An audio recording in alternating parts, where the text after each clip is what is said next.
કિરીટભાઈ પટેલે જાહેર કરેલો પોતાનો લેટર એમાં જ પ્રમાણ આપેલું છે। એમાં નીચેની લીટીમાં લાસ્ટમાં એમણે એક છેલ્લી લીટીમાં ઉલ્લેખ કર્યો છે કે નામદાર સુપ્રીમ કોર્ટમાંથી હુકમ મળીએ આવી જમીનો ફોરેસ્ટના નિયંત્રણમાંથી દૂર કરી શકાશે।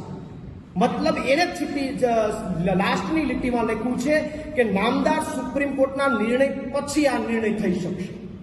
તો જો નામદાર સુપ્રીમ કોર્ટના નિર્ણય પછી જ આ નિર્ણય થઈ શકે તો તમે મુખ્યમંત્રીનો આભાર શું કામ માની રહ્યા છો? તમે મુખ્યમંત્રીનો આભાર માનીને મત લેવાનો પ્રયત્ન કરી અને વિસાવદરની જનતાને રમાડવાનો પ્રયત્ન શું કામ કરી રહ્યા છો? સાથે સાથે તમે મીડિયામાં વાત કરો છો 13 ગામ, અહીંયા બોલો છો તમારો લેટરની અંદર 10 ગામ। આ એટલો ડિફરન્સનો મતલબ શું? એટલે આખી વાત જે છે એ માત્ર ને માત્ર મતો લેવા માટે, ચૂંટણીમાં મતો લેવા માટે ઊભી કરાયેલી વાત છે। સાથે સાથે આ તો એવી વાત થઈ મુખ્યમંત્રીની હાજરીમાં વિસાવદરની જનતાનું ડાયરીમાં નામ લખાવવાનો પ્રયત્ન કિરીટ પટેલ દ્વારા થયો। મુખ્યમંત્રીની હાજરીમાં વિસાવદરના લોકોને રમાડવાનો પ્રયત્ન મુખ્યમંત્રીની હાજરીમાં થયો।